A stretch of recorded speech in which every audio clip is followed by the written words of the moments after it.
Introduced in 1968 by Mattel, Hot Wheels were an instant success. Affordable, sleek, hot rod designs, the iconic orange track combined with a little gravity made for good times that continue today. So grab your cars, hook up your track, and let's learn all about collecting Hot Wheels.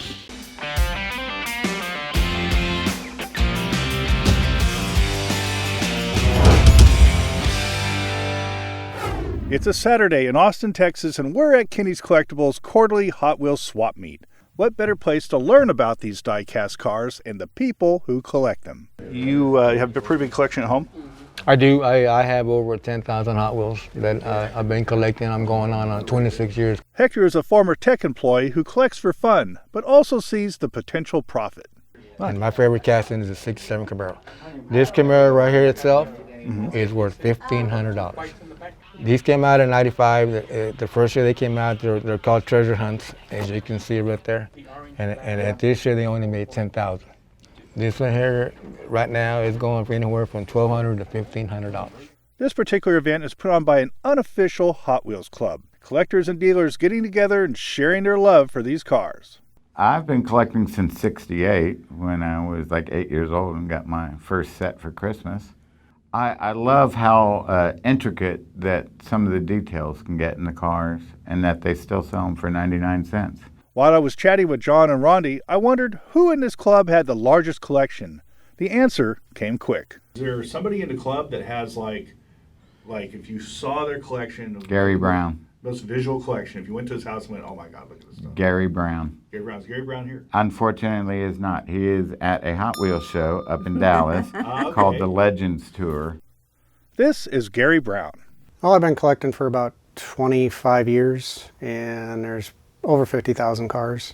Yes, there are a lot of cars in this collection, and like many collectors, his interest started back when he was just a kid. Well, I was born in '68, and when I was born, my mom bought the VW Bug, because she's always had a VW Bug.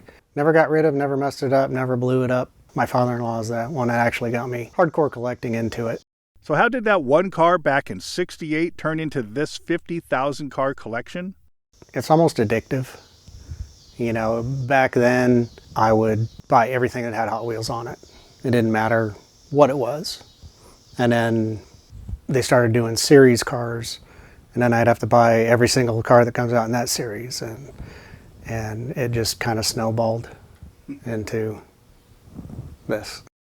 In this room attached to his garage, Gary has cars all the way up to the ceiling, every wall full of these intricate, highly detailed hot rods. Mattel has had an aggressive release schedule for these cars for decades. Singles, sets, specialty cars, everything you can imagine, making a complete collection of every car impossible. So with so many options out there, what advice does Gary have for new collectors? Just buy what you like. Don't worry about what's hot. Don't try and go around and buy every single thing that you see. Stick to certain castings. You'll never get everything, and people have tried. If you tried to get one of every Hot Wheel made, you'd probably have 500,000 cars. Now it's time for another collector class. Today's questions: what is a red line? Red lines are from 1968 to '73.